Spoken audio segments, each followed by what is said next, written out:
Assalamualaikum warahmatullahi wabarakatuh. Berjumpa lagi dengan saya Dina Purnama Alam. Tentunya di fisika ya, fisika di SMA Doa Bangsa. Nah, kali ini kita akan membahas tentang suhu dan pemuaian. Apa itu suhu? Apa itu pemuaian? Oke ya, coba kita perhatikan dulu. Sebelah kanan ini ada gambar apa nah? Yaps, ada kopi dingin ya, enak ya. Terus ada apa lagi? Wah, ada ramen. Kira-kira enak ya makan kopi terus ramen? Gak nyambung sebenarnya ya, tapi enak ah, pura-puranya enak aja ya. Ada kopi, enak banget, seger-seger ya kalau siang-siang.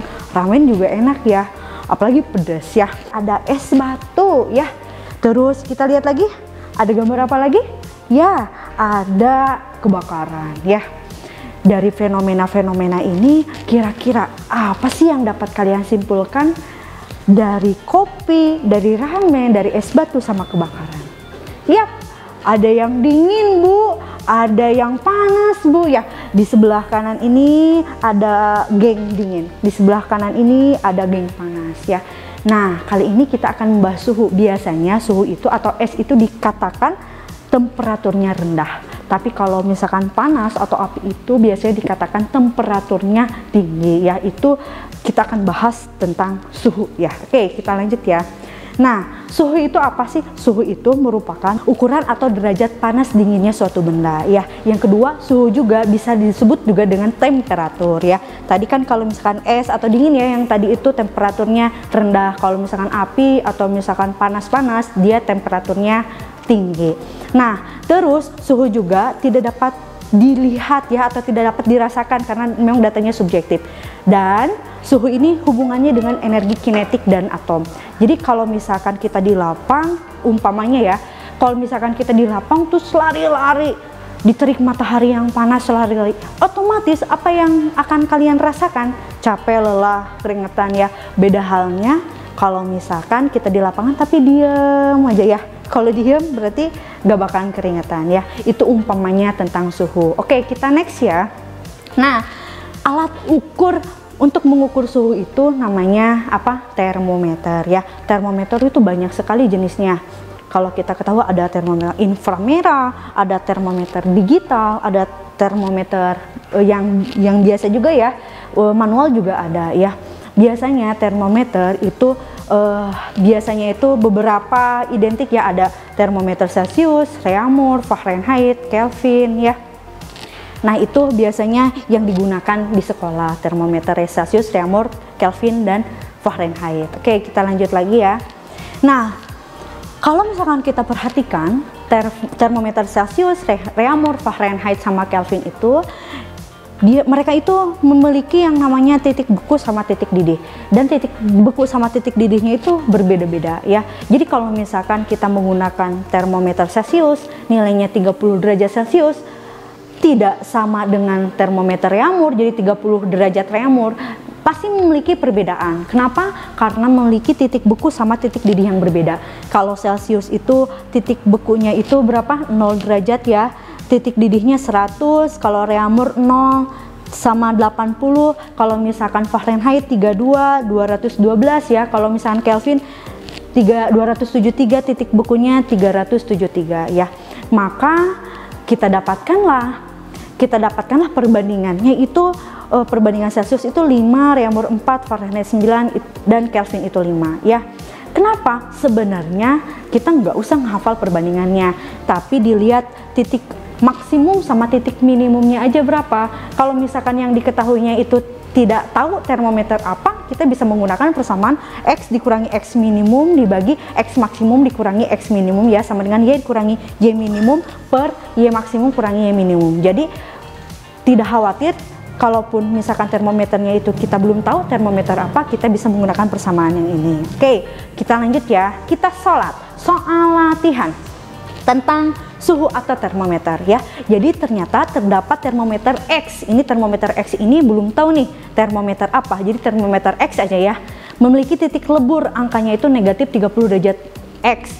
Nah, artinya kalau misalkan titik lebur itu boleh dikatakan titik beku. Berarti titik beku termometer X itu negatif 30 derajat X. Dan titik didihnya itu berapa? 120 derajat X.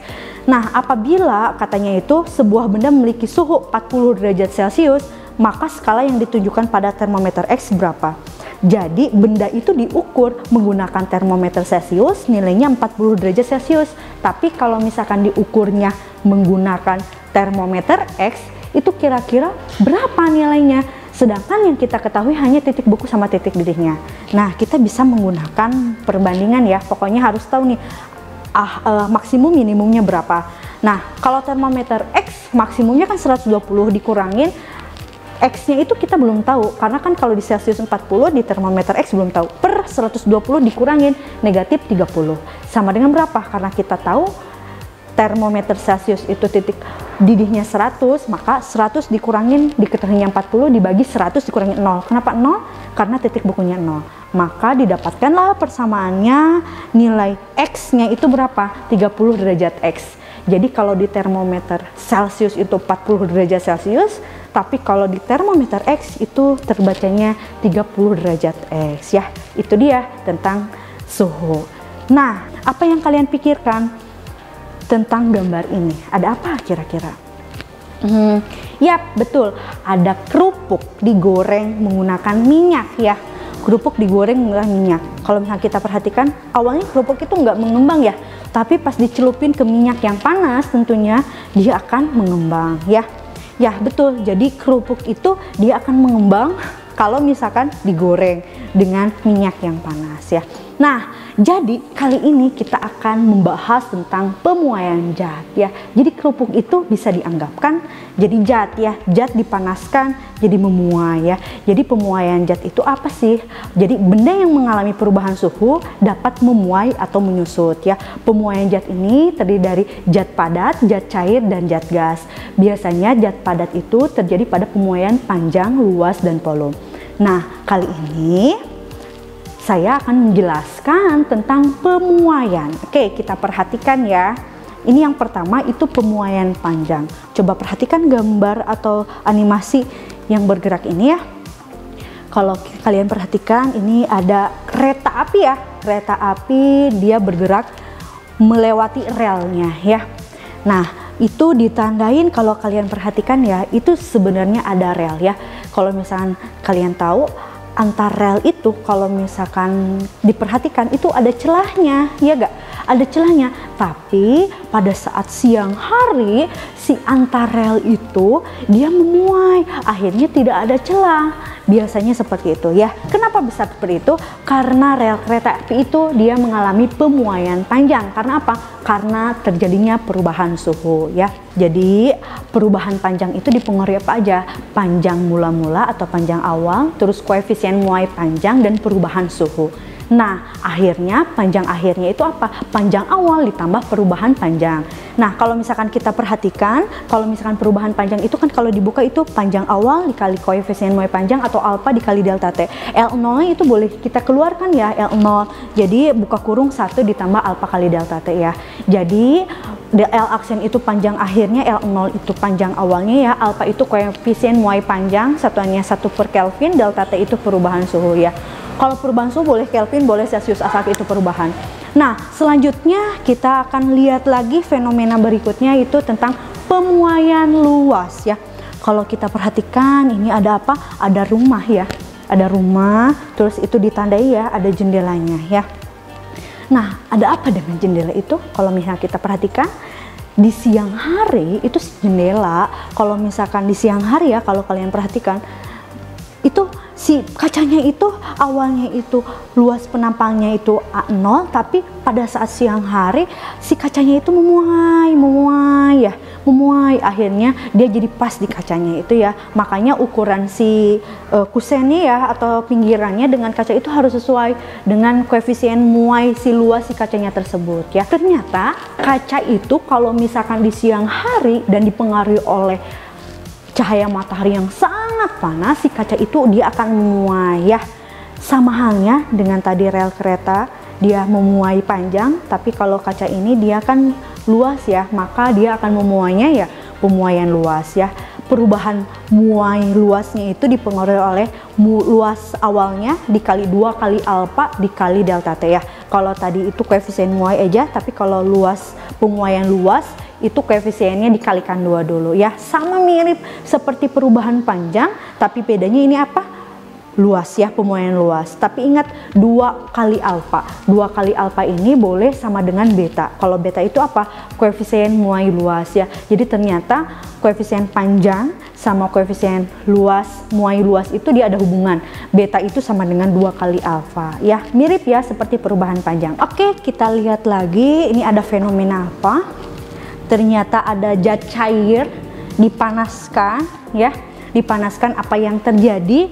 Ternyata ketika dipanaskan airnya jadi naik. Wah, bukan naik ya, tapi itu memuai.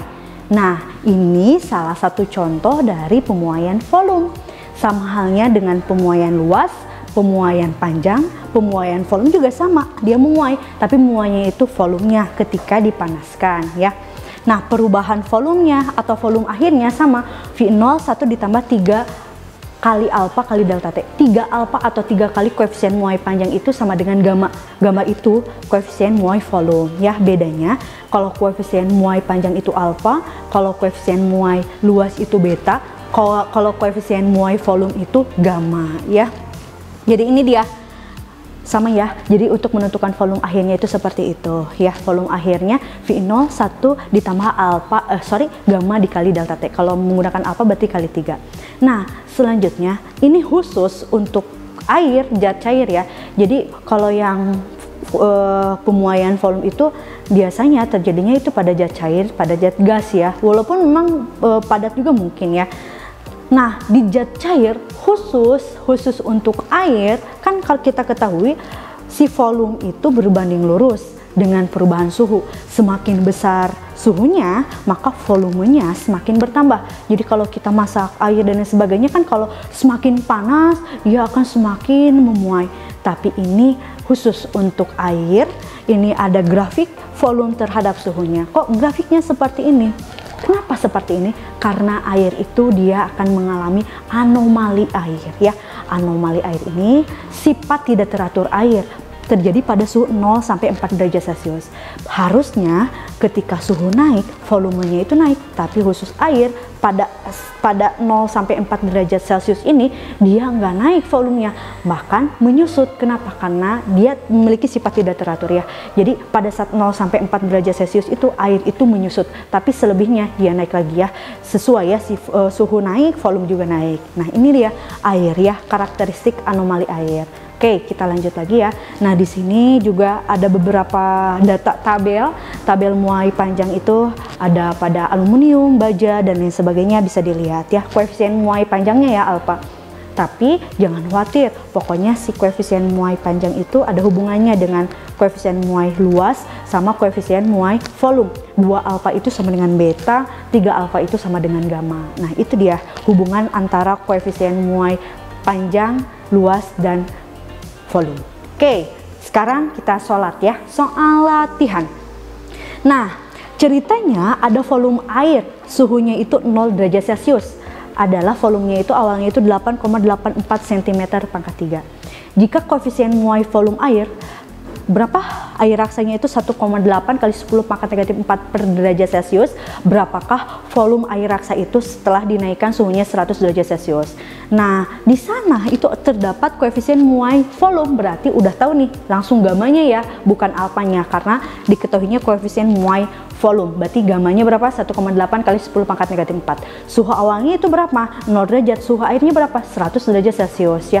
Volume awalnya berapa? 8,84 cm pangkat 3. Yang ditanyakan itu berapakah volume air raksa? Berarti V aksennya berapa ya? Jadi V aksennya itu apa? V0 buka kurung 1 ditambah gamma dikali delta T ya. Maka didapatkanlah volume akhirnya berapa? 8,99 cm pangkat 3 ya. Karena kita tidak mengubahnya ya tadi ke meter. Jadi karena awalnya cm pangkat 3 maka hasil akhirnya cm pangkat 3 ya. Jadi volume akhir air raksa itu setelah mendapatkan suhu 0 derajat menjadi 100 derajat, volumenya itu menjadi berapa? 8,99 cm pangkat 3 ya. Memuai ya walaupun sedikit. Nah, itulah penjelasan tentang apa? Tentang suhu dan pemuaian ya. Semoga mengerti. See you.